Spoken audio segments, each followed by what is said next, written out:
Ladies and gentlemen, It's the Backyard MECCA Show.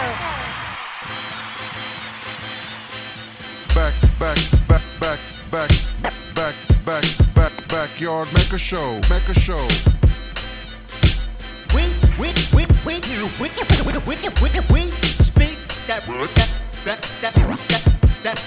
that realness.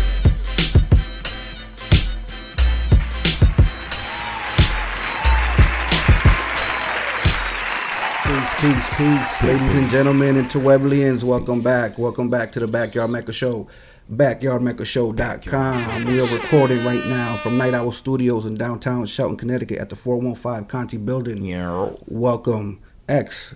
What's good, man? What's good, man? What's going on? Working. As usual. As usual. You know how that goes. Yo, they're gonna start getting tired of us, man. Yeah, but, just working, man. The hustle's real, right? That's right. It's what we do. If you live on the East Coast, you can understand. You don't just not work. You gotta work. You out here. Like I was having a conversation with some people from all across the country, and they was talking about how the rent is in different places. Mm-hmm.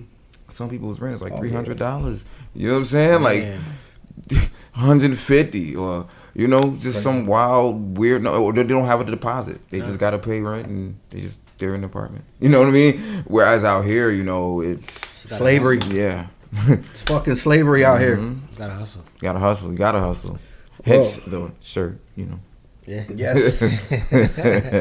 Well, ladies and gentlemen, my week was all right, man. Same old shit working. My name is SELFMATHEMATIKS, and we're about to get into our show. We got a special guest today. You know, might as well, you know, you got anything you want to get into, or we gonna just hop in? We can all talk about. All right, man. Well, ladies and gentlemen, I'd like to present to you our guest today, Mr. Flahn Manley. Flahn. Peace. Welcome to the show. What's good, brother? Peace. What's going on, man? Chilling, man. Welcome, man. Thank you for coming, bro. Thanks for having me, man. Yes, man. You were definitely one of the people that I had in mind when I started the podcast, and I've just been getting everybody little by little. So I'm glad to have you up here, man. Been a long time coming. Yes, sir, man. Yes. Well, yo, man, you're a very talented brother, man. You know what I'm saying? And I kind of wanted to dive right in, man. Can you tell the people what you do, what your title is? You know what I'm saying, a little bit, and we'll rock from there, man. I'm an artist, right? And so graphic designer. Before I go any further, though, it's crazy, right? My first few months in Connecticut, right? I was working in a print shop. I was telling a story. I was working in a print shop, right? Man. I was working in this print shop in Bridgeport, and graphic designer from Minneapolis. I think I'm the top dog, right? I get there, right? It's Ricardo got this cool something about it, right? I sat in this dude's chair where he used to work at a little, you know what I mean? Mm-hmm. And I'm looking up at the poster, you know what I mean? You got Ricardo with the machete, you know what I mean? The controversial. Yeah. I leave sat in his chair, whatever, where his little corner to work at, you know what I mean? And then later on, my boy connected me with him, whatever. And even history, so yeah, man. Yo, he always tells that story, man. Tell that story. It's dope though, man, because he told me I was one of his inspirations to get started, man. So that means a lot to me. You know what I'm saying? And that's why ever since then, like we built, man, and that meant a lot to me. So I know he was a real one since then. You know what I mean? Beautiful, so, man. That was. Small wow, world, that was shit. That was what, 06, 07 or something? It was actually 07. 07 I came in the fall of 07. Oh, from where? Minneapolis. Okay. Yeah, right after high school I came out here, trying to make a new life for myself, That's what's up, man.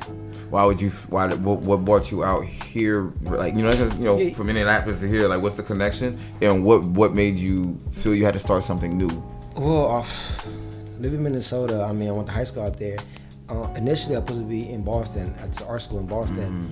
But, my uncle decided, why don't you stay in Connecticut, go to community college for 2 years, you could transfer, all that. Yeah, we've all heard that. And I ended up staying here, and it was a nightmare.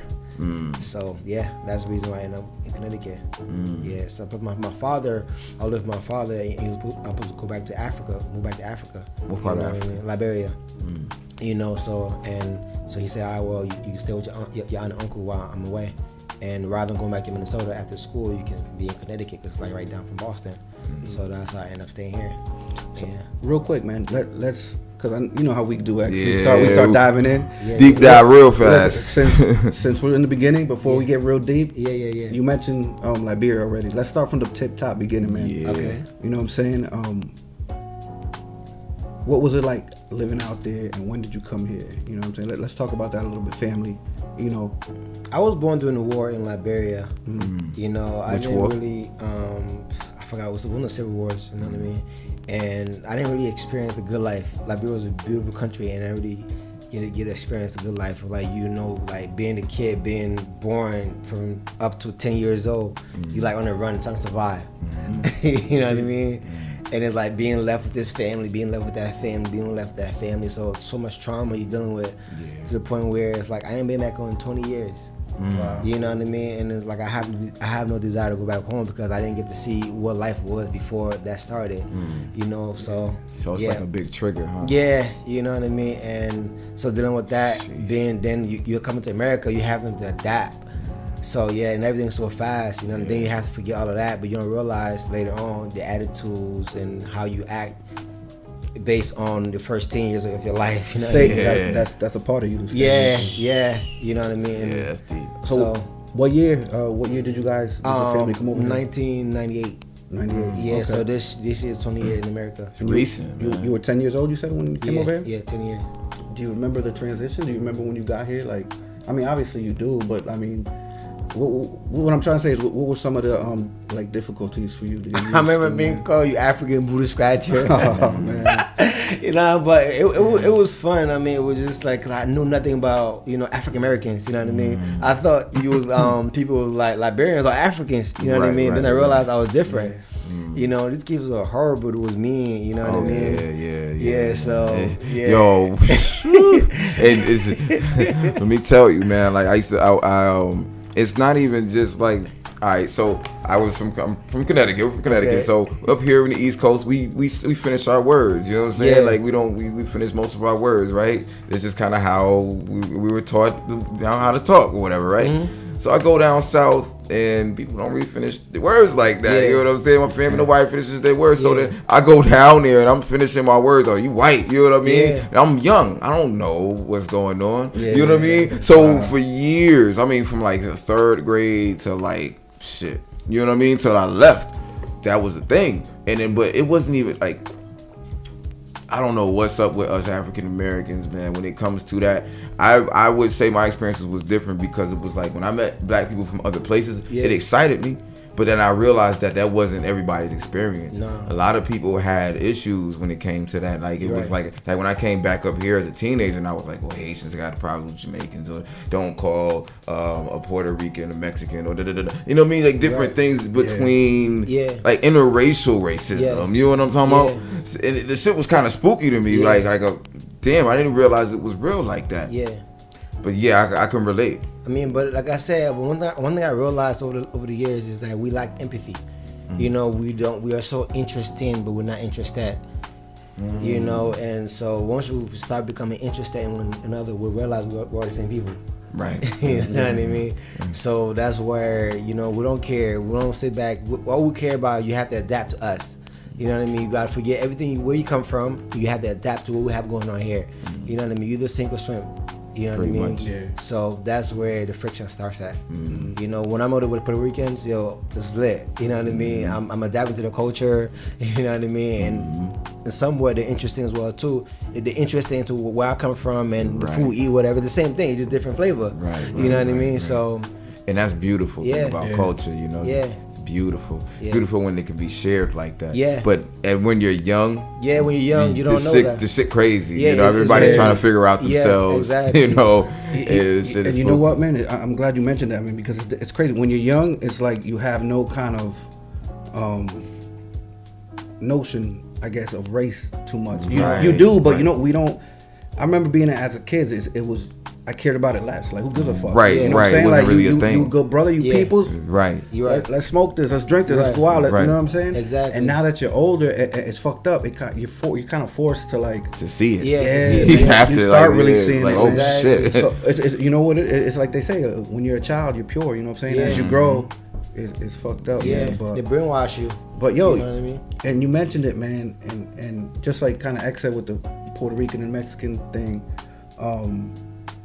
When I first learned that Africans looked at African Americans a different way, man, I was kind of astonished. I was like, oh shit. Yeah. Because you got a lot of people here chanting Africa, Africa, and then you got not all of them, but a lot of Africans are like, yo, like y'all are savage, y'all crazy, like you know. I'm just talking on experience and things that I've talked about. You know what I'm saying? And that should have pushed me back. You know what I'm saying? And yeah, bro, like it's spooky. I'm not. But like I said, it's the whole thing of empathy. We don't sit here and understand, like, cause it's perception, like how am I viewing you guys, whatever, how you operate, but you don't realize like these people, like the same way you had to struggle over where you come from, the same way they had to struggle as well too. You know what I mean? It's like, we don't understand like how people operate in America and how the black man is portrayed in America. You know what I mean, to the rest of the world. You know what I mean? We don't know that. I live. The reason why I can sit here and not treat the girl from the hood like trash better than the girl in suburban America, because I live with the people in the hood. I understand why they act the way they act. They gotta survive. Right. You know what I mean? I understand like there is no such thing as black on black crime. There is none of that. You gotta survive. You know what I mean? Like I don't believe that. You know what I mean? So, and what helps is like being that I live on both sides, I can disrupt it. Like yo, chill out. We're the same people. Right. You know what I mean? So and that's beautiful. That's what we try to do. Yeah, man. That's beautiful, man. Because like I said, I never really. Like you just said, it still shocks me to this. I don't understand why that even exists. Yeah, you know what I mean? Because like I said, I was excited. Like I was talking, I ran into her recently. I was this girl, and she was like, I had the biggest crush on this Haitian chick, and I was like 16. I was coming up here from Mississippi, and I was like, oh my gosh, she's Haitian. I was so happy. I was like, yo. But then when I went back down south, it was like, wait, why aren't Haitians here? And it started making me ask questions like, wait. What don't I know? Then I came back up here and I was like, started finding out how many like just other places we exist and what it looks like and what it's like, and it was just like it still is to me. I felt dumb honestly for a while. I was real stupid. I was like, gosh, I don't know shit. You know? Like I don't know a thing. You know, but that was a good thing. I love feeling that way because then it makes you want to go find out. It makes you want to go seek and understand what it is that I don't understand. So at that point, it was like a big change for me. It was a big shift, and that was around the time me and you started chilling a lot, like real hard too. Because it was like, I was like, okay, I need to understand more. I need to seek more. Yeah, I mean that's how you do it, bro. So you got to get your feet wet. You got to, you know what I'm saying? You got to go out there and just experience shit, man. And also, I think the reason what that prejudice was because it's like when you African, you come here, you immigrant. It's like you're privileged. Why are you representing like that? Why are you acting like that? You're privileged. You have one up. That's how I felt, but I realized like they have to survive as well too. Like I'm privileged because I have family in Liberia. How dare do I complain when I got people in Liberia saying Flahn like we are struggling here? You know what I mean? So I'm privileged. There's a reason why I don't complain about nothing because I'm privileged. Right. I know I've been there exactly. Right. So now I'm looking at my brother over here, bro. You're privileged. You know what I mean? What do you come? You know what it is? It's like different sections. We run on different programs, bro, in this matrix. Right. You know what I'm saying? We definitely do. It's different programs. Like you know, some people are still catching up while others are ahead. You know what I'm saying? And it's all the same shit. Yeah, it's all the same thing. It really is. It's all the same. We haven't caught up. It's crazy. It just looks different. Yeah. But that's that's an ill identity crisis, man. To come over here, something like that. That's why I always like even with me, like I was born here in the States, but ever since I was a baby, my parents brought me back and forth to El Salvador, which is a third world country, Costa Rica. So I got to see the poverty and stuff, you know what I'm saying, and the way people lived and the tin roofs and shit. You know what I'm saying? So I think that's a big thing that as a child was planted in me and made me self-mathematics. That's why I spew the message that I spew of consciousness and politics and shit because of that. And you know what? I would never trade that in for the world, man. Because I got to learn early the truth and what the world really is. So that's what made me wake up a little quicker than some. You know what I'm saying? In my age bracket, let's say, because of that. Because I was taught that, you know what I'm saying? And I would never go back. But that's an ill identity crisis, man. Like especially for you to come over here and all right, man. So you know, we got pretty deep with that, man, and you know, I love it. So that's your intro to America. You know, and I know it's even deeper than that, man. That's the intro to the United States. Let me correct that because people say America, man, it's like a little pet peeve of mine because there's North America, South America, Right. the U.S. So Yes. all right, so you were here. When did you get into the arts? Was that back home? Or was that when you got art, here? Since I was a kid, art been my escape. Been going moving everywhere. I'm always like, since Liberia, I actually wanted to be an architect, but I'm horrible at math. Okay, me too. I was like literally like being home. I used to play like in the mud, using like a little like like sticks, and like we would literally like build. You know how kids here have Legos and stuff like that? Yeah. We literally would like grab little twigs or whatnot and build stuff with it. You know what I mean? In the mud. Let it get hard. Yes, exactly. Like do all of that. cooking. Literally build stuff from the ground up. Our vision was so sharp. Going through all that. You know what I mean? And we'd literally play out in the mud, and I would get sick because obviously the stuff go through your pores and all that good stuff. After like a week and a half, it's fun. And after that, you in a room shaking because you caught something. So I was doing that. Then I would like draw on the ground a lot. I would draw like cars on the ground a lot. Then when I came here, I have drafting paper. It's lit. It's lit. I can go crazy right now. You know what I mean? Right. But in Africa, being an immigrant, you either an engineer, a lawyer, doctor. Everything else other than that, you're a failure. You know what I mean? So I've been my escape. You know what I mean? Since I was a kid. So that's where I started at. Yeah, that's ill that you mentioned that, man, too. Because again, I'm gonna go back, man, to one of my experiences in Costa Rica. Like, while we're over here, playing Nintendo and shit, and trading baseball cards and whatever, going to the movies and park and all that. I remember as a kid, man, my cousins would have a notebook, right? And they would collect something in Spanish that's called calcamonías, which is, when you go to the grocery stores and you look at the fruit and the vegetables and they have the stickers. So they would collect these stickers and they would trade because all the fruits from around the country would have different ones. So it was like trading fucking Pokemon and baseball cards, and they cherished that, bro. And I'm like, what the fuck? You know what I mean? And then, because my family was doing that, I got my own notebook while I was there. We did it. We would even send shit in the mail, And I come back here and I try to put my friends on. They're looking like, what the fuck? We got Pokemon came up later, but we got the baseball cards or basketball, we got marble. fucking marbles. We got this and that, and they look at you crazy. But that reminded me of that story. It's so ill how our people could take anything. Anything. Like, I remember crisscross, right? All right, so I knew crisscross. I knew about Chris. I ain't know much about Biggie until I came to America actually, but I knew about crisscross. You know what I mean? And Tupac, obviously, when I was a kid. But I remember we had to, because the crisscross had the impact, the influence as far as the dressing backwards pants, all that good stuff. You know what I mean? So that's for the training wheels. But I remember we had to cut like the matches, the box, whatever. We had to cut it because like they had like the pictures in the front and back, whatever. And you would collect those. You know what I mean? You cut the little thing out, whatever, and have like a little stack of cards and whatnot. Oh, okay. You know what I mean? So we'll collect those. Rubber bands, we'll do this as well too. Like the colored rubber bands, you know what I mean? Play those games. Like all of that, you know what I mean? Simple things. We kind of create our own little currency. You know what I mean? How you But trade that's life. trade. That's life, bro. Yeah. That's what life is, Yeah. bro. You know what I mean? All this Creation. other shit, a lot of this shit here. Yeah. What's interesting is that you guys mentioned about you guys' experience. It'll be much different for a lot of African Americans because a lot of us don't know where we're from. No. You know what I mean? So then there's that dilemma, right? Yeah. So now, for those who are like,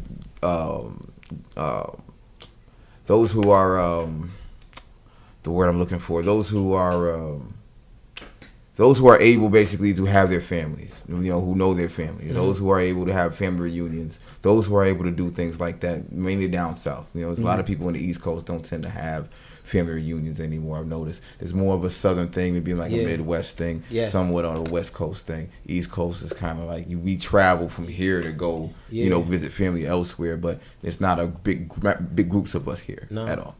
Now, the identity crisis goes heavy because we don't have anywhere to draw energy from when it comes to what we are. That's a whole nother program. That's a whole nother program. Like you know what I'm saying? Like even like Native. All right, so boom, Native Americans. We're all Native Americans. That's the thing. A lot of the so-called African Americans. We're Native Americans. We were already here. We weren't really bought over from slavery. We were just already here. We don't know that. We don't know our history. We don't know the Olmecs.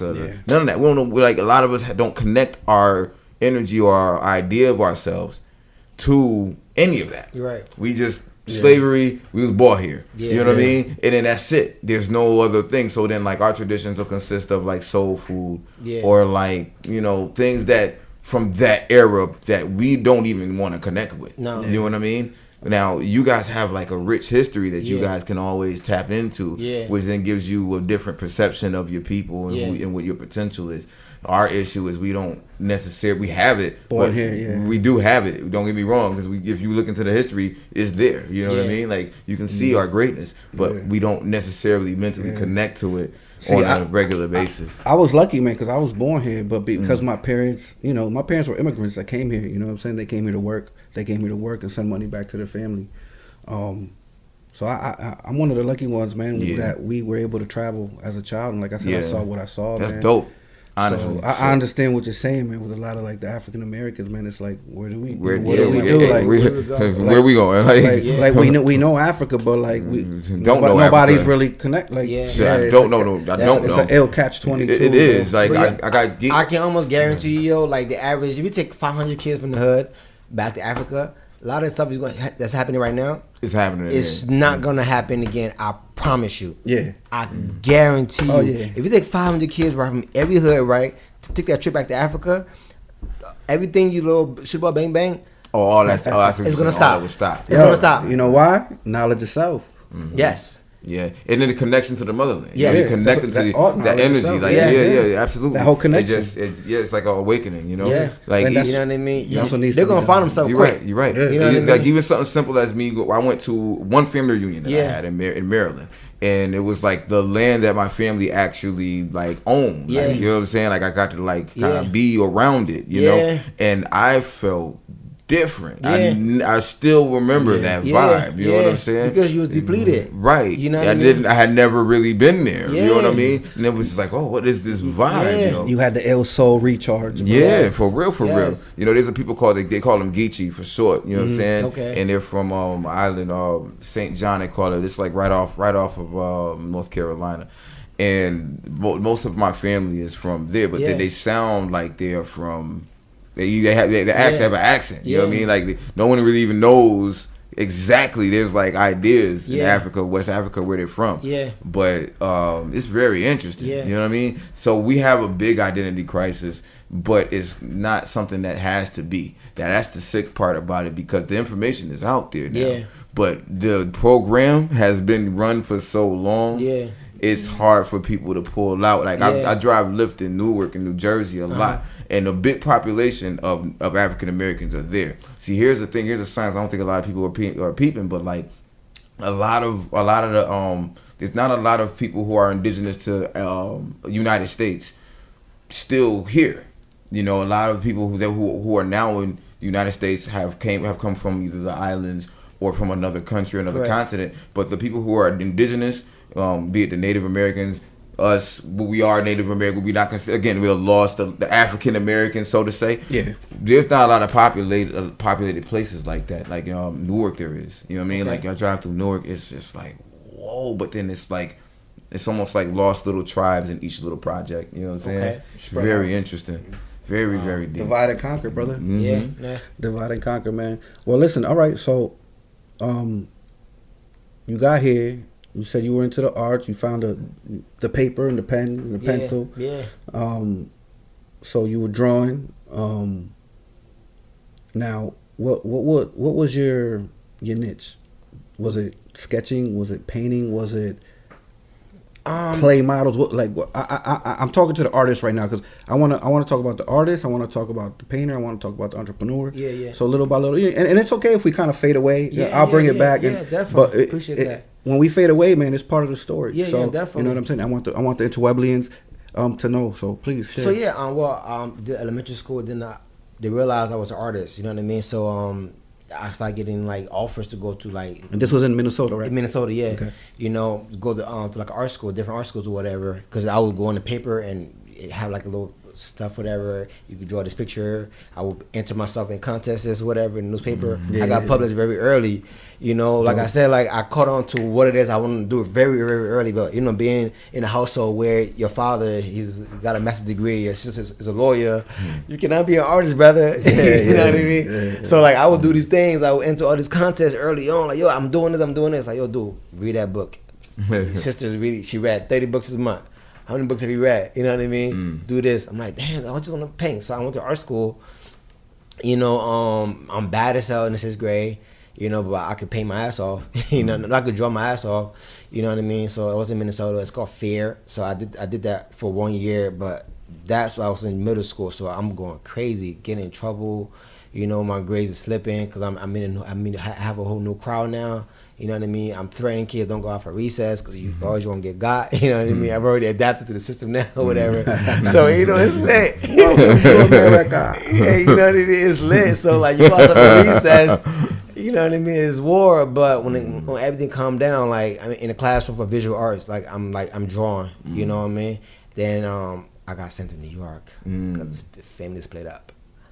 Family split up, and I got sent to New York, and it was a whole new world because I got new friends, I'm quiet. Everything. Culture shock. Yeah, everything is different. Everything is It's faster. You know what I mean? Yeah, it's faster. What year was this? Like around 2000, probably early 2000 now at this point because I spent like 2 years now. That's when before the Twin Towers hit, all that. So now I'm seeing Puerto Ricans. Right, because you don't see Puerto Ricans everywhere. Like so they're there, but like you seeing culture of Puerto Ricans, right. You know what I mean? Like, and a lot of Mexicans out there in Minneapolis, in different cultures or whatever of Hispanic, but not Puerto Ricans. Puerto Ricans are out here, you know what I mean? From the island, East, from the East, you know what I mean? So like, people from Guyana, different cultures here, but you know, and everybody fly. Everybody getting fly. You know what I mean? It's a stand to get fly. If you ain't fly, you a bum. Right, pretty much. You know what I mean? Yeah. Appearance is like big. Yeah, in the city. it's very big. It's big. You know? Like, you gotta be fly. Yeah, you gotta be fly. It's too easy to be fly in New York to not be fly. That's how they look at it. Yeah. So, but the art is still there. You know what I mean? I'm like, absolutely. Yo, dude, like, the getting fly is the art. Like, you know what I'm saying? It's almost like an entry into the art. You know, like. So you lived out there? Well, in New York, I live in Queens. Southside Queens. How long were you in Queens, man? I was there for like probably 2 years and a half. Okay. Yeah. Then I got sent back to Minnesota again, you know. But what happened? I was in Queens, you know, for like probably for like 2 years. Then going to middle school again. Actually, I was in 7th grade actually, going to middle school, drawing, you know what I mean, and going to church, all that. And I start diving into the art, and making some new friends, you know what I mean. Then I started doing clothes in New York. I think New York because I couldn't. How I got into clothes was. I lived with my uncle, was bum ass. I lived with this dude. He left me because, you know, we got evicted from the apartment we were living in. And this dude was being cheap, you know, chasing this. He was like in his early 30s, so he's chasing all these women. You know what I mean? He ain't taking care of me because I'm living with him, whatever, my father's nephew. And chasing this woman, he's neglecting me. You know what I mean? So I'm like, I'm an artist. Going to school in New York, if you're not fly, you get clown. You know what I mean? I'm smelling musty. You know what I mean? Because you become a teenager at this point, you know what I mean? You're getting older, you know what I mean? So I'm smelling musty. I'm not looking fly. So I'm like, yo, what made me my escape was art. So I started drawing on my T-shirts. You can't tell me nothing about my drawing on my T-shirt, dude. I don't care what you wearing. Right. If I got this drawing with permanent marker on my T-shirt, ain't nothing you're telling me. Right, I don't It make me feel bad on myself. Right. And I did it. Right. Yeah, and it's I did mine. It's I don't lit. care. You don't got this. I'm lit. Yeah, and that's how You got your confidence. yeah, you know what I mean? I started doing that. You know what I Dope. mean? I'm drawing on my jeans, you know what I mean? I'm funny because if you ugly, you musty, you gotta be funny. You got something. Right, you gotta have something. You gotta be funny, you know what I Right. mean? But I had a very low self-esteem, but once I had the art attached to that, and nothing could tell me. You know what I mean? I started being more witty. You know what I mean? Because you ain't living in New York if you're not witty. You gotta, You gotta be quick. You gotta be real quick with fast. it. And thick skin. Yes. But I became a bully because, you know, at first you get bullied, then you become the bully. Yeah. You know what I mean? So I went through all that phase and all that. Then I got sent back to Minnesota again because it got hot in New York because got involved in gangs. out. Yeah. Word. Yeah. Wow. Now you a teenager now, you know what I mean? You Yo, that's down just later. that's deep. That's a Yeah. deep story, yo. Yeah. Like I'm putting all of it. Like, yo, word. Yeah. I almost I'm like, yo, tell me more about that. Like, I want to ask more questions, but no, that's deep. Yeah. Go ahead. Go Yeah, ahead. so That's dope. You get down, lay down. You know what Wow. I mean? Like, you know, me dealing with the blood. Because around that, crazy. I was gonna say that had to be Bloods, because that was around the time when blood shit was crazy. Yeah, but blood shit was crazy. I never liked the Bloods. That's one of the reasons why I couldn't do was wilding. I never liked them. So, you know, obviously you gotta go on the other side. You know what I mean? My favorite color is blue too. So, you know, we know we're doing what we gotta do, whatever. Right, so, right. And then That was like Dipset era. Yeah, huh? That was Dipset era. Yes, I exactly. remember. You know what I mean? So they sent me back to Minnesota. But before I went back to Minnesota, I entered this contest with Coca-Cola. They had this thing called Art of Harmony, something like that. Yeah, yo, I did that shit too. I actually won a national contest, but I won $10,000 for a scholarship for college. Nice. What year was that? 2000, 2001. All right, I did it. Not to cut you out, I did it. I think I was in high school. I remember one of my homeroom teachers gave me the thing because she knew I was an artist too. Yeah. Damn, it was like either 97, 98. Yeah. I remember drawing the harmony drawing. Yeah. I didn't know they did that consecutively. Yeah, I thought they it was did like a one-time thing. And the picture with my cousin helped me drew was Michael Jackson and with dancing with a Coca-Cola bottle on the dance floor. So like it was like a spin of the blood on the dance floor or whatever. So we couldn't did that whatever, right? And when I left, the thing came out. I think left in January, like the winter break or whatever. February with the time, whatever, right? And the contest came out, and I actually won the national contest, but they couldn't find me, so I had to forfeit. Oh man. Yeah. So I forfeit, and they couldn't find me. I found out a year later that I won. Oh. Yeah, so that ate me up. I was like, damn, Dad, this is not whatever. But he wasn't hearing it because he don't care about that art stuff. Yeah. You know what I mean? Damn. Yeah. So, How did that affect your art at that point? I mean, it was just like, yo, I just wrap it up, you know what I mean? Because so many things already happened already. So it's like, well, I'm gonna take this L, you know what I mean? What I'm gonna do with that? I don't have a green card yet. I don't have none of that yet. So I missed tons of opportunities because I didn't have, I didn't realize like other people do it just now, but there's nothing you can do with opportunities if you don't have a green card. You know what I mean? There's nothing you can do. I had a lot of offers for art schools, but there's nothing I could do with it. My paper wasn't on point. Damn. You know what I mean? So that was another thing. All right, well, cool. I didn't get that, but when I think about it, like, dang, like that's one reason why I'm so confident in myself because I'm like a lot of these things were thrown at me when I was younger. You know what I mean? I've already been here before. I just got to do it again. Right. You know what I mean? So I just got more hungry. You know? Yeah. So. That's dope, man. Yeah. So you started the clothes before the painting then? Yeah, so I started drawing on my t-shirts. I started drawing on my t-shirts, on my hoodies, going to school with it every day. You know, I was doing graffiti. I was tagging and stuff like that. Same here. You know what I mean? That's dope, man. My tag was Bones because I was very skinny. Like some of my nerds type. You know what I mean? So they called me Bones. Nice. And in the streets as well too. And yeah, then I went back home. Then I started doing the same thing, playing basketball. I was garbage. I got cut from every team I tried for, but I could draw my ass off. Yeah. I could draw. It's almost like life kept bringing you right back to drawing. Yeah. You things would happen like, well, I got drawing. Yeah. You know what I mean? Things would happen, well, I got drawing. Yeah. You know what I mean? Yeah. And then it would always bring out like the better parts of you. Yeah. The calling. Yeah, like it would bring out your confidence Yeah. on one level, okay, because or just a way to escape Yeah. certain things you were dealing with from childhood. Yeah. You know what I mean? Like it was like it graduated into different forms Yeah. of what it did for you. Yeah. You got to wear your art so that Yes. now you became the thing that Yeah. made you powerful. You got to wear it for Exactly. people to see. Yeah. Now, from that point, how did it transform, especially after getting into all the trouble and different things that were going on? How did that affect your art, and how did it transform from that to the next point? I started putting how I felt in my art. Now I started. So let's talk about middle school, right? Back in Minnesota again. I'm in like the 9th grade because my 9th grade is like middle school, high school, but like they separated from like the high school. Mm-hmm. So now you got a whole new crowd. You from New York. Everybody asking you if you know 50 Cent because they know I live in Queens. You know what I mean? All that whole era or whatever. And so I started drawing on my stuff still, but I started putting it out very conscious. You know what I mean?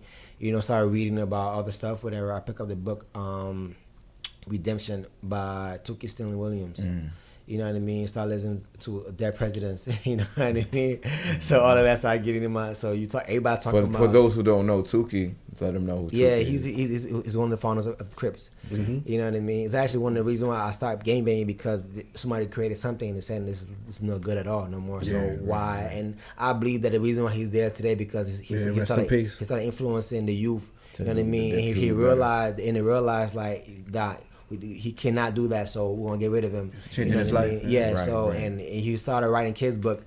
You know what I mean? He started writing kids book because you know that he got to get the mind of the younger generation. Facts. You know what I mean? Facts. And when they realized that, I was like, nah, I don't care if you were nominated for Nobel Peace Prize. You know what I mean? Or everything else you did, you still got to you know what I mean, get that. Whatever crime you committed, whatever, we'll get rid of you. So I actually believe one of the reasons why they got rid of him, because he was influencing the youth in a positive way. And you were just about to say how he influenced you. Yeah, he influenced me. That's one of the reasons why I don't gangbang no more, because you know that was one of the I was like on the fence, but when I dived more into it, I was like, nah, I can't do this, because somebody that created something that says this is not destroying our community. You know what I mean? And I said, well, cool, I'm out. I'm not doing that. And I got my ass whooped for that. You know what I mean? And it bit me in the ass, but you know, I stand firm.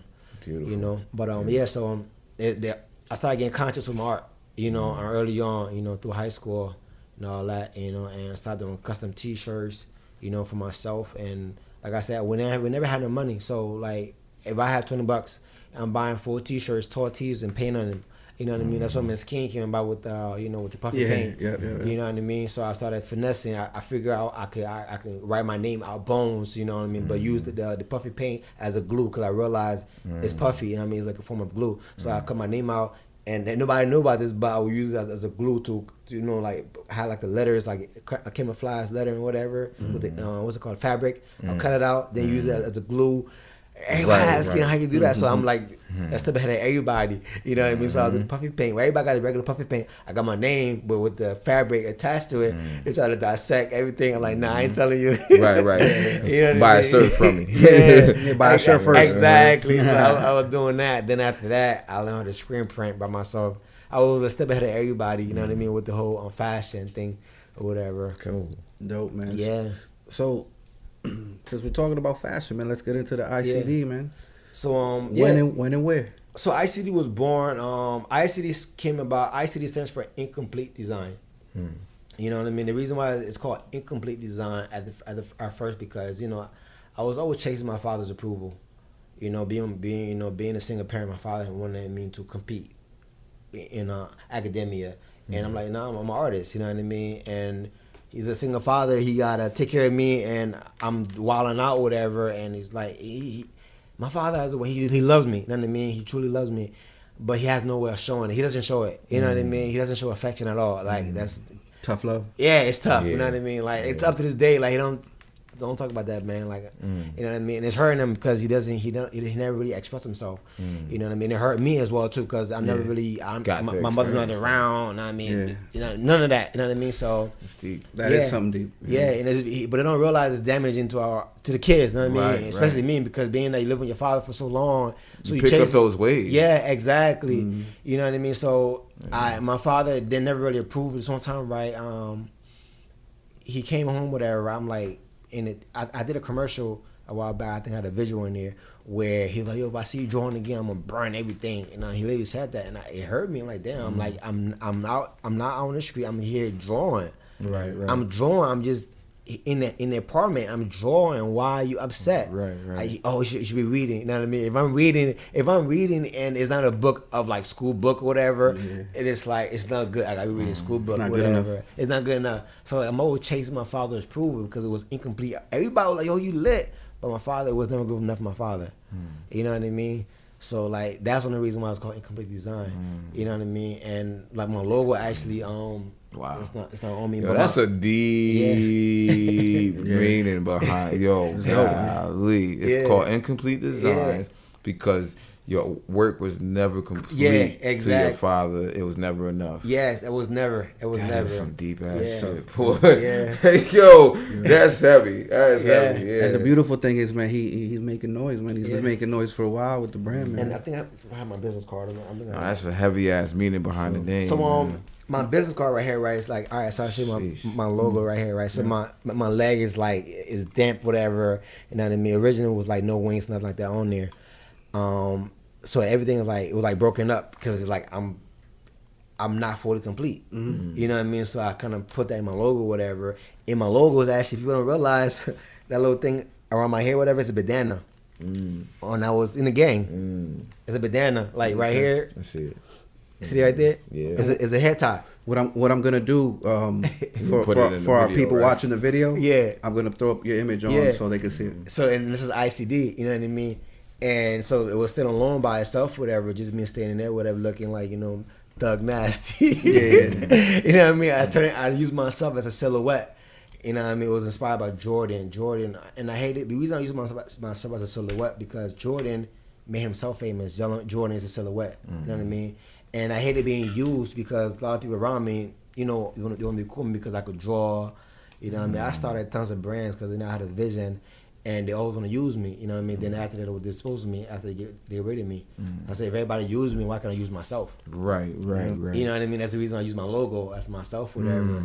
You know what I mean? And as it grew, you know, the meaning of ICD changed. You know what I mean? And I added a wing, and the reason why I added a wing was just like I never let them cut my wings. You know what I mean? Everybody was trying to impose their ideas upon me as far as like what I should be, but I was like, nah, I'm gonna do what I want to do. I got a vision of my own, so I never let them cut my wings. You know what I mean? Now the meaning and the same meaning still stays there, but I took a leap of faith with my vision. But on the way down, I gotta grow my wings out. You know what I mean? Because there's a time when you feel depressed, you don't feel like it's working, but you got this wing, you got fly. You know what I mean? So I have to different meaning to it. That's beautiful. Dope. Yeah.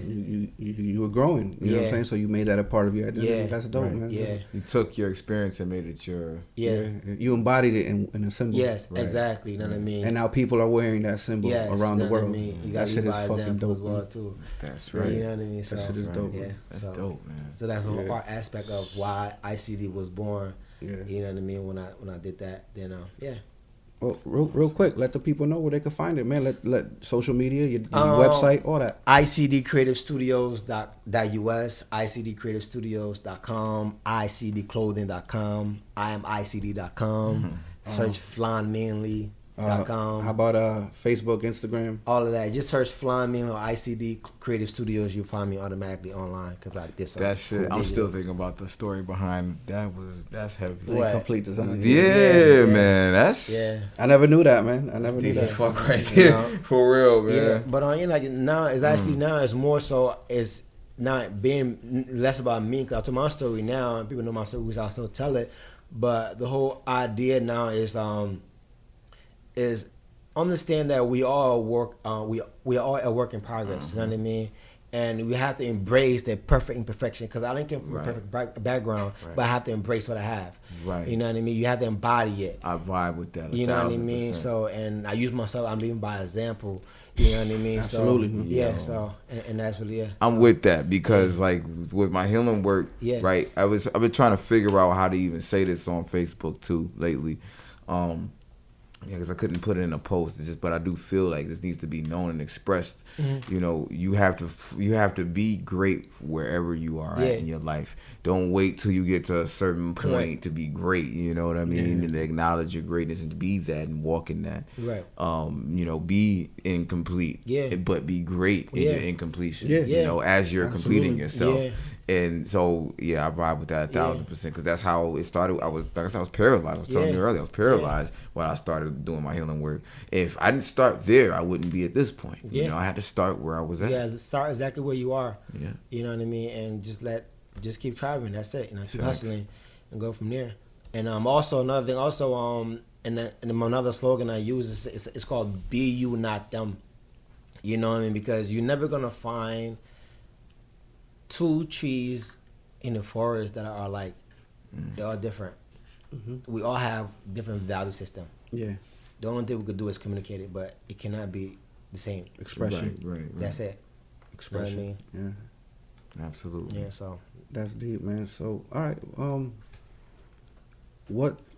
Where has ICD gotten you, man? Like what do you got going on now? Let's talk about some shows. Talk about your business. As far as ICD, we'll get into the painting in a minute.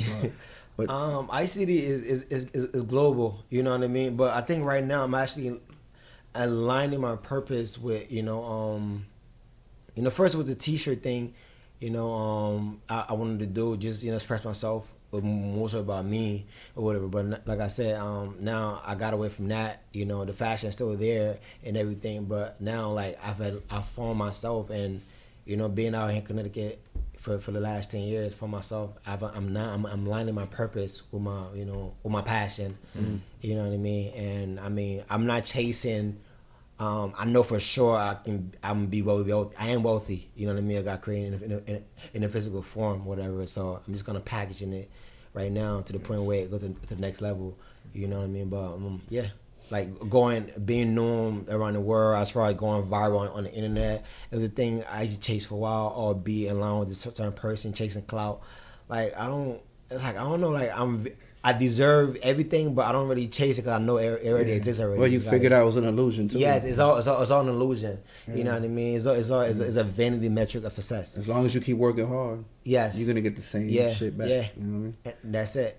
You know what I mean? So but ICD, I'm doing tons of shows. You know what I mean? I know for sure I can sell anything. I'm a hustler. I can sell anything. I've already sold myself this vision. So you can sell salt to a slug. Yeah, you know what I mean. So like I meet new strangers every day, and they're sold on my vision. You know what I mean? Because it's very genuine. So now I'm just in my lab, just working and creating something. Because I know for sure it's of value. You know what I mean? And I want to have an impact on this world. So and the freedom. Yes. Freedom is the main thing. Yes. What we talked about last show, man. Like find something that you love and do it. That's real freedom. It, man, I'm telling you. You're feeling the freedom, man. You're free from this thing. Yeah. And he mentioned in the beginning of the show how I had inspired him when he had gotten here and stuff, man. But the brother, he inspires me too, man. Because to see him, tell me that yo, you gave me the inspiration to start, and he kept going with it. That shit inspires me. Yeah. Because there's people that could tell you that, and then they just go nowhere. Yeah. You know what I'm saying? And I've seen him. I've seen him from, the videos that he used to make to print the shirts. Yeah. To to now where he and you haven't mentioned it yet. And I want you to talk about it. You have your actually right down here, downtown Shelton, Connecticut, right by the studio. Yeah. He has his own store. Yeah. Yeah, You talk know what I'm about saying? that, man. How did that start? And just talk about the clothing part of it right now. Well, initially, so I got the store in Shelton because the clothing line thing was so popping off, whatever. It still is, and I was one in the store because I try to get into every mother stores and people they keep denying you, and when you get there, they want half of the profit or trying to promote the brand. It's like, but what did you? I was smart enough to realize, like, what are you doing to make my sales for this product? All you doing is holding the product. Right. You know what I mean? For me, and tell people to go to the store and pick it up, and you get 50% of it. Like, no bueno, it's not gonna happen. You know what I mean? Right. So I'm gonna go ahead and invest in my own store.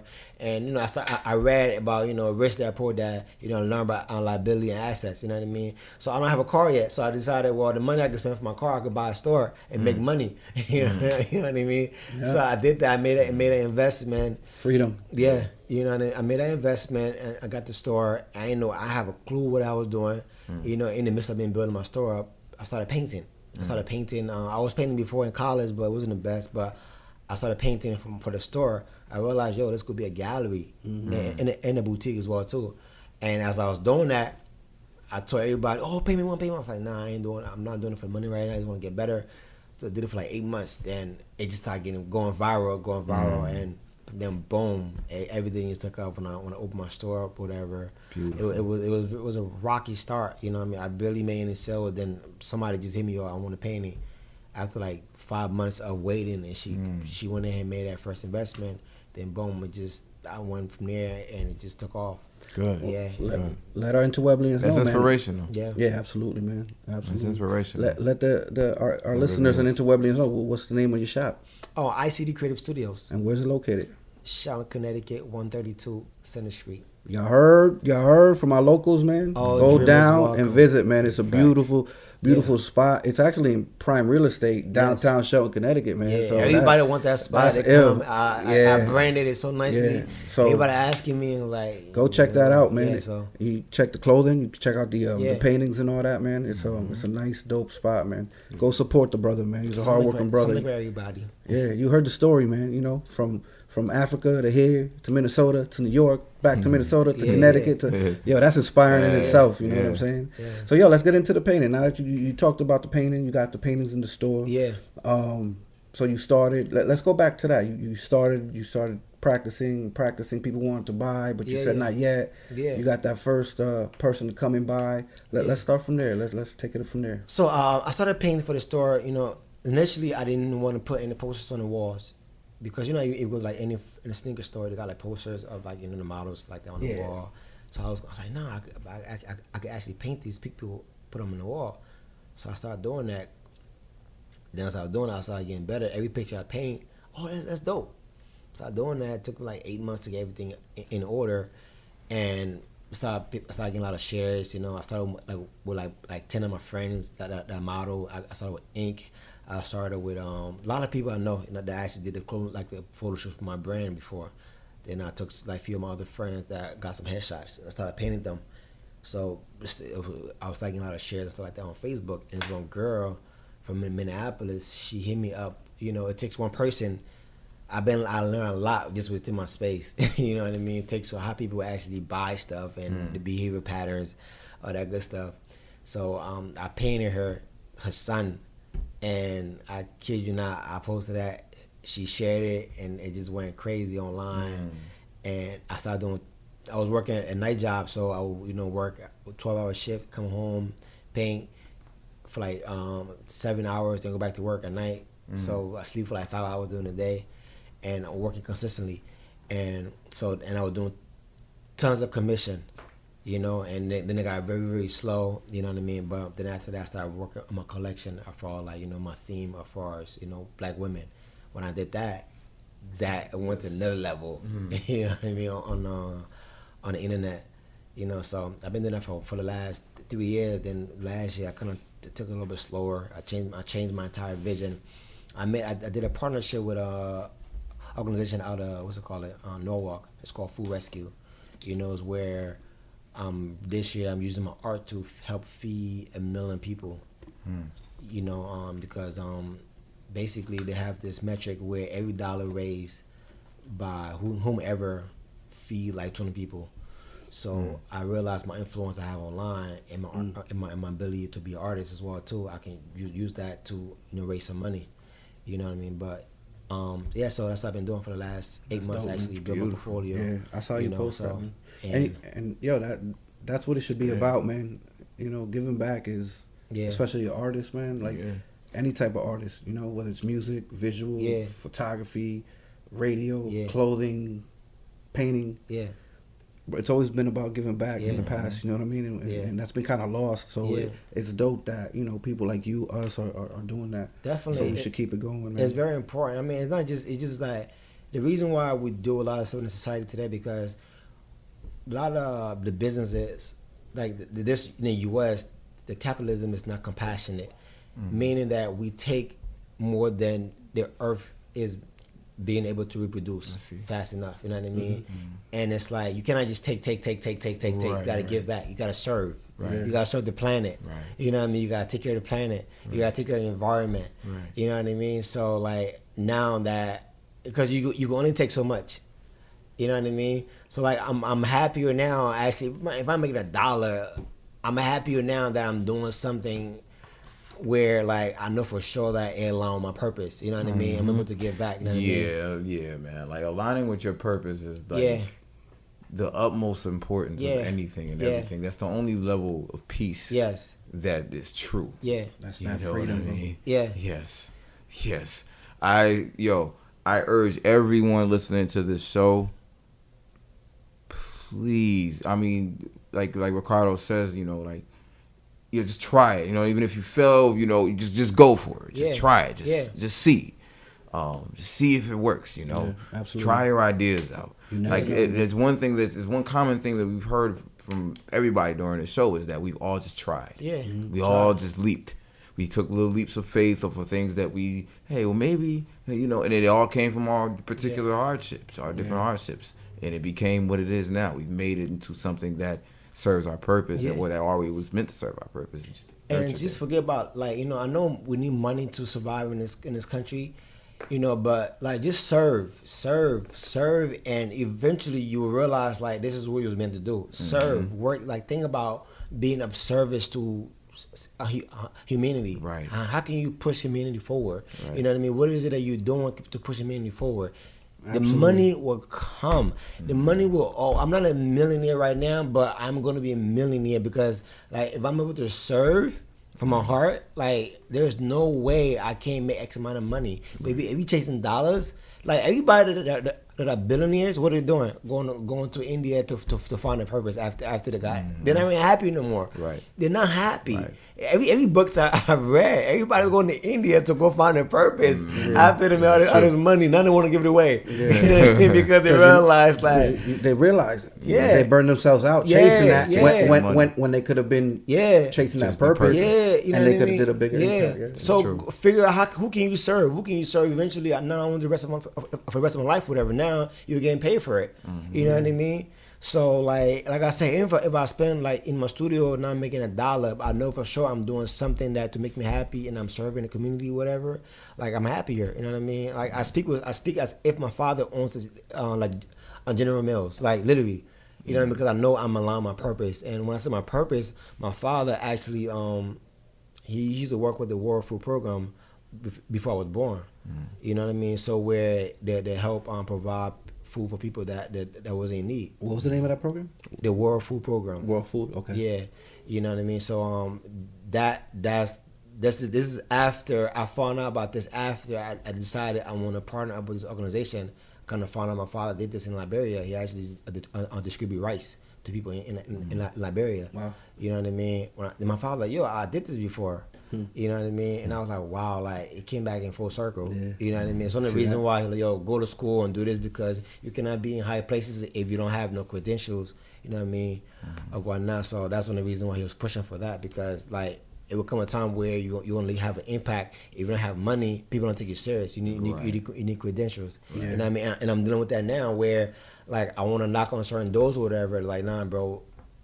Who do you know? Who are you? Yeah, who are you? Yeah, exactly. Yeah. Sounds like your name has to speak for itself before you get to these places. Now I'm like, cool. Now I get it. Now I gotta go back and do some homework. You know what I mean? You gotta build your foundation. Yeah, man. you gotta build a foundation. Definitely. You know what I mean? Because I'm hitting a brick wall, and certain things I want to do, I can't do it, and people are watching to see what you gonna do next, whatever. Yeah. You know what I mean? And now I understand why I gotta go to school and do X and Y, Z, because you gotta meet a certain criteria before you are taken serious. Right. You know what I mean? Very, very true. Yeah. Yeah. Yo, you know what? That's why a lot of our people fail, man. And I noticed that everybody wants to be at that top, but they don't want to do that work. Yeah. You know what I mean? And that's why you hear a lot of stuff fizzle out quick. Yeah. But it's the ones that are taking the long road the right way, are the ones who without even putting it out there, it's shining. You know what I'm saying? Yeah, definitely. Staying power. Yeah. Yeah. So I mean, keep at it. And nothing comes easy, man. No, nothing comes easy.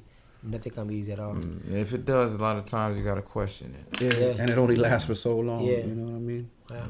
But well, man, this was a very good show, man.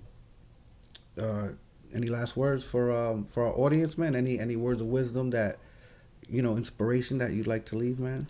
For the people? Mean, honestly, man, just I usually would say fail, but there's no such thing as failure. You only fail. You only fail when you fail to attempt and you fail to actually try something. Because you only fail when you fail to try. Right. You forfeit when you fail to try. But just go try and just serve. Look impact first, and money will follow. You know what I mean? Mm-hmm. And that's with your business. You know what I mean? You make the dollars that will come in, but you guys just impact.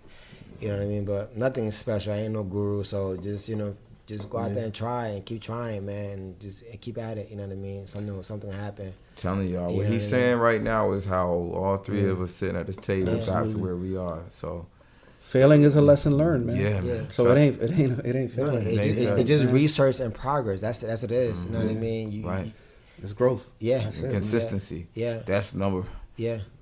If you're gonna do it, be consistent. I will say that. Yeah, be you know? consistent, Be persistent with it. You know what I mean? Yeah, And don't everything. stop. Don't be like, oh well, it didn't work. And the don't first rush it. time. Just go for it. Keep Everything trying. natural is not rushed, man. Right. You know what I'm saying? Gotta take your time. Gotta let the process be the process.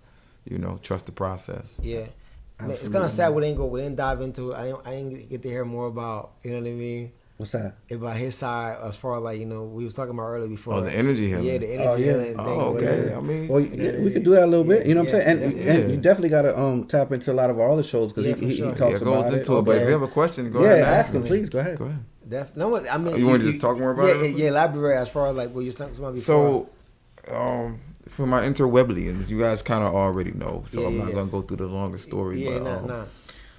So for me, just to give you a few reference points, and for people who may not have heard as well, Reiki, or even what the church would call laying of hands, or even with when you give someone a hug, there's a transfer of energy that happens that is beyond what we're used to feeling day to day. When you give somebody a hug, it's like, oh, it's a hug. You know, the love that you feel, depending on the person that's giving you that hug, it may change your day or your week because you feel a love or essence of them that carries you through maybe a hardship or something that you needed to balance with.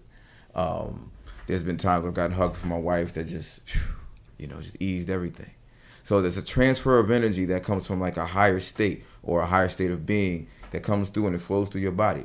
Some of us are conscious of being able to tap into that, use methods like meditation, or just having a still mind, so to say. Because meditation can mean so many things for people, but really meditation, the goal of it is just having a still mind, being able to control your mind, being able to control your thoughts, being able to control the flow of your thoughts, the control of your feelings, the control of your being, being able to be at one and at peace with it. So even if you're like mad, you know how to deal with being angry and not be imbalanced in your anger. So all these different things are ways to tap into this deeper reservoir of energy that we have. We call it your soul.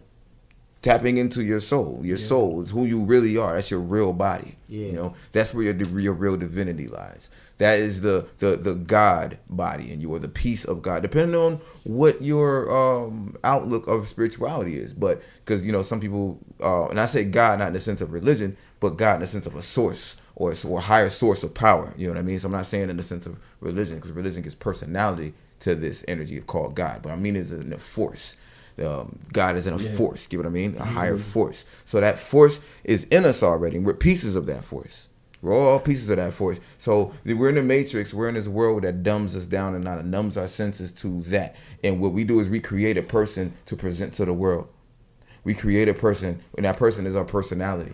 That is the person we present to people and to ourselves, that we feel is acceptable to ourselves and is acceptable to people. It's a collection of your ideas of who you think you should look like, everything down to what my hair should look like to be acceptable, how I should trim my face to be acceptable, what clothes should I wear that is going to make people draw people toward me. This is your personality. It's the created person. It's the person that is not the person that you were born here to be, but it's the person that you have to present in order to just roam. Now, oftentimes the soul and the personality are two different things because of this world, because of trauma. The soul gets reduced to your intuition, gets reduced to a whisper. It gets reduced to something that you know is always right, but it's something that gets tucked. But then the personality runs the show. It's the main person. The person that you created is the person that you become every day.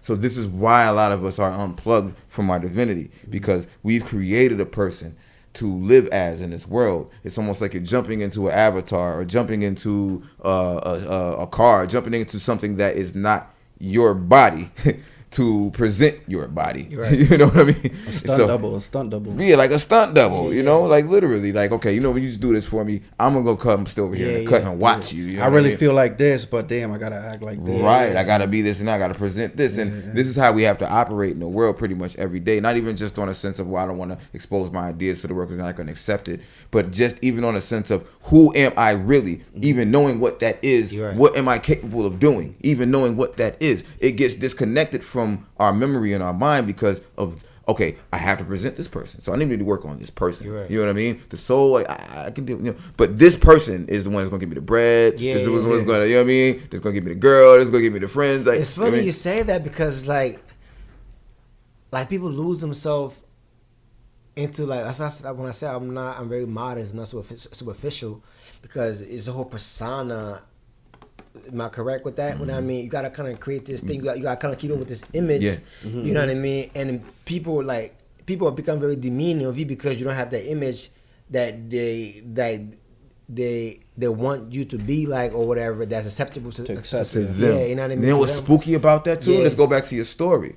When you drew on your shirt, all right, so boom, you went from people not fucking with you. Yeah. You like there wasn't nothing you could do to get them to really fuck with you. Yeah. But it wasn't until you was like, yo, I'm gonna be me, I'm gonna take a piece of me and I'm gonna wear it. Yeah, exactly. Then people start fucking with you. Yeah. Interesting. So the person we think we're supposed to be oftentimes, it's not even it's not necessary. Right. It was necessary for you to be you. Yeah. And then when you did that, you blended that with your personality. Right. You became witty. Yeah. So then there was times in your life where it became imbalanced. The Yeah. personality kind of ran the show more. Yeah. And that was the gangs and everything else came into play. I see that happening like at the shop. You know what I mean? It's like I can turn up, turn back down. I can turn up, turn back. That's all I was saying. Like I don't chase certain things. I know, I know what it is that I can dangle in their face, whatever. Right? You know what I mean? And use that personality, whatever, right, and make them move for me, right? Because right. I already know, like I could do X and Y and Z, and I care and be demonized for it. But the minute I do X and Y and Z, right, boom, everybody loves you because of that. You know what I mean? And the ones that do like you for you as a person, that you're not have this persona or personality or whatever, those are the ones that you keep around. Right. And that it's a good filter because now you know who to keep around you, because it's like, exactly. oh, I was being, this is all, and you, yeah. Right. It's also a form of freedom, man, because you Yes. stop worrying about the world accepting you and you accept Accept yourself. Facts. Yeah, exactly. And that's Yes. freedom as well as the other types that we were talking That's about. that's That a shit free. is deep. It's, That's that. It's a freedom beyond freedom, man. Because then it's like you roam, You're move, unplugging from right. that You literally unplug. Yeah, you yeah, unplug because it's like, well, I don't have to be this. Yeah. You know what? This is what I'm gonna do. I'm gonna take aspects of what I like about what I want to be, Yeah. and how I have to move in this world, and all the aspects of who I really am, Right. and I'm gonna merge the two because that's how it's supposed to be. Your soul is supposed to communicate through your personality, so to say. So the person that you present to people is supposed to be all of you in that as well, not like where it's removed because you don't know if they'll accept it or receive it. You know what I mean? So people, because of that issue, that split, a lot of us have a disconnection between what even our soul is and who we even really are. So, but me, when I was sick for that long, I had no option but to dive deep. I didn't have to present myself to anybody. You know, I didn't have anywhere to go. I couldn't move. You know, so I had to like reset my standards for what I think I'm supposed to be and what I'm supposed to do, and how I'm supposed to present myself and what I am, what I even am, and what that even means. You know, just a whole lot of things. I had all the time on my hands to do it. So you know, that's what developed my abilities to where they are now. You know, from going through that experience of going through trauma, being sick for that long, for 12 years, being on the borderline of life and death, being where I felt like but I was on the borderline of, or the crossroads of life and death. You know, it's like I'm peeping on both sides, and I feel like I still exist in that place. So even when I'm talking, I don't think about what I'm saying. I'm like literally drawing from my intuition, from that soul place, which is also draws from that other place that we're from, that we call what religion will call it heaven, or some other places will call it the source, but the place that we're from. You connect to that. You have a consistent connection to that. Right? But what happens is the energies of the world distract you and pull you away from that connection. Meditation is supposed to strengthen that connection that you have between you and the other place, that you and the other world, you and that source energy. You know what I'm saying? That source, that force.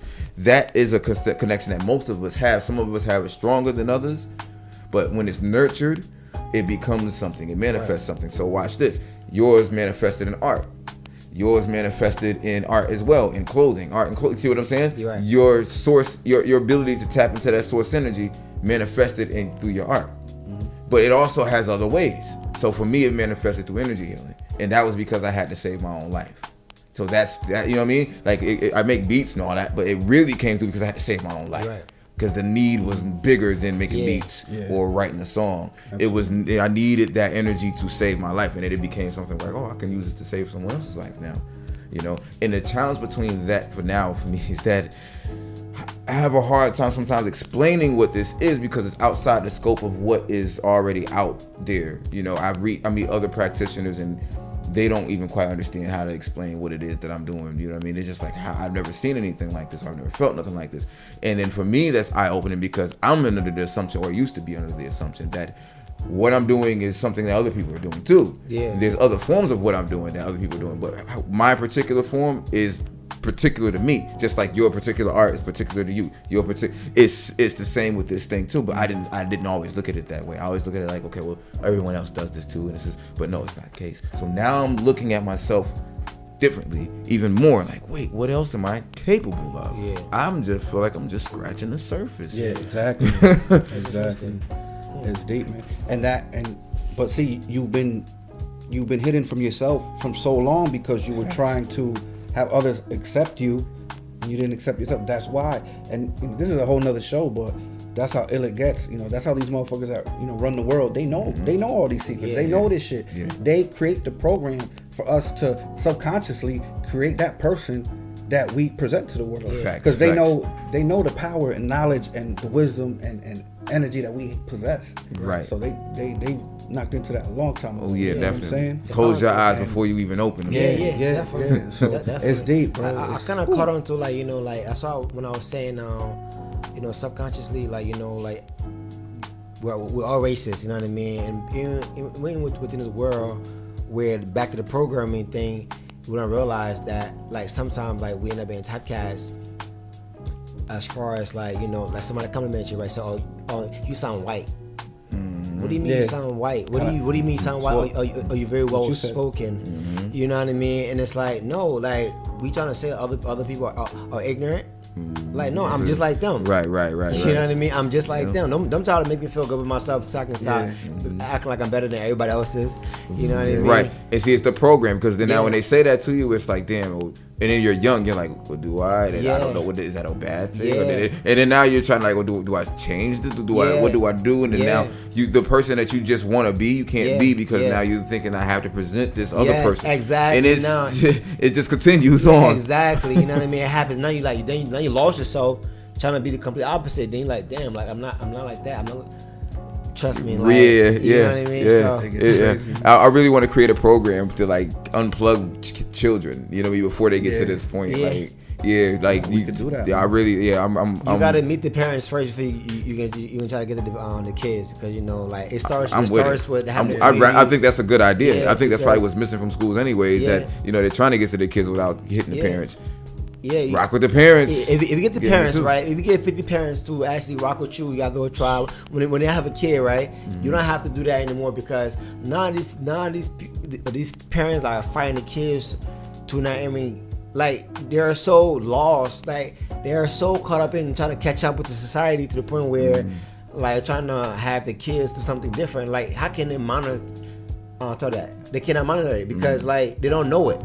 You know what I mean? You gotta get them. Then after that, now that they will instill it into the parents. I understand what you're saying. And the kids, whatever, you know what I mean? That makes a lot of sense. So you gotta get them before they have. You gotta program the people that's programming the kids. Unless they have been unplugged already, then cool. And then the kids they're still young or whatever. But anybody that are probably like 15 or older is a rap. It's not a rap, but they gotta want to do it.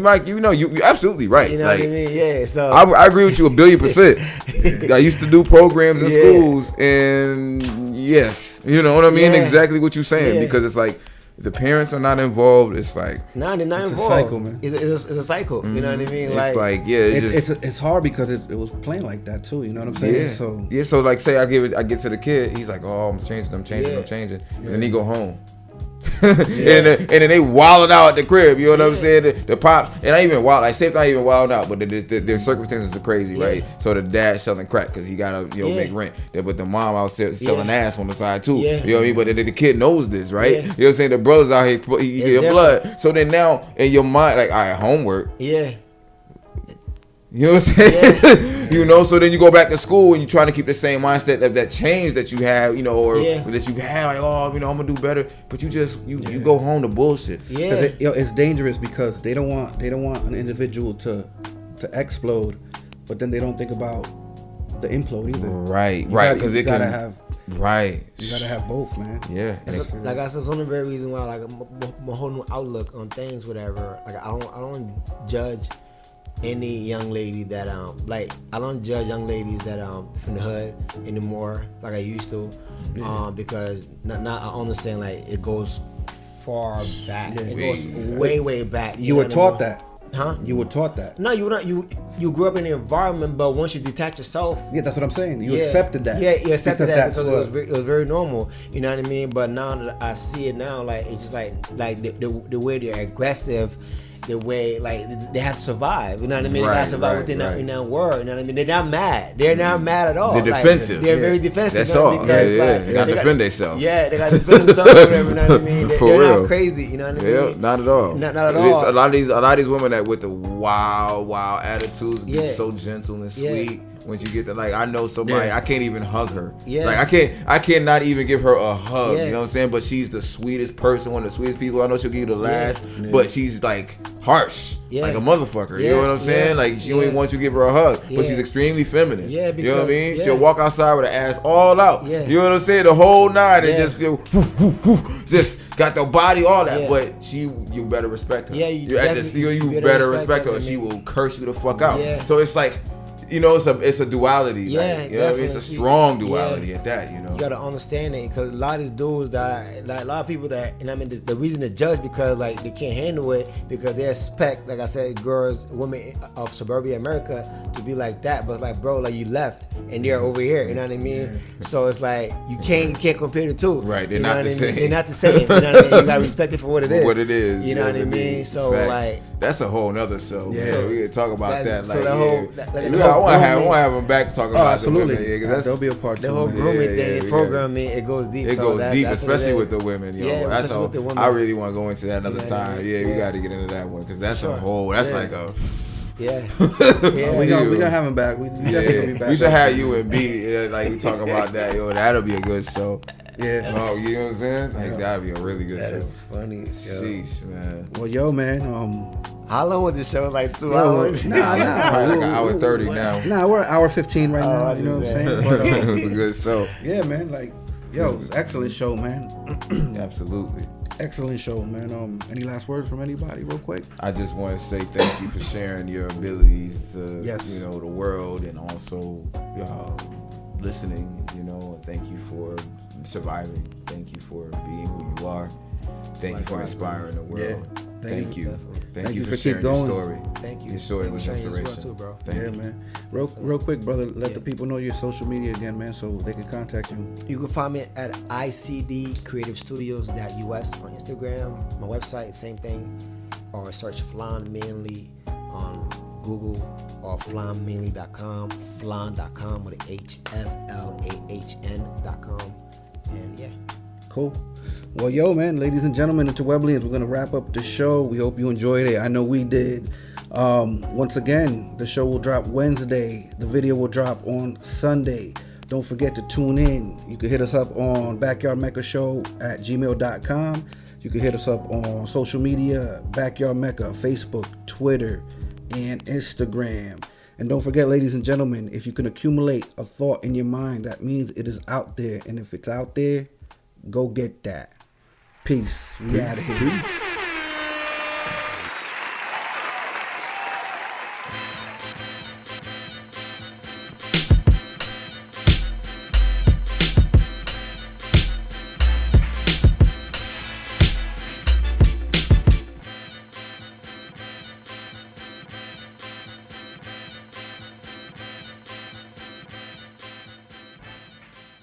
Interweblianos.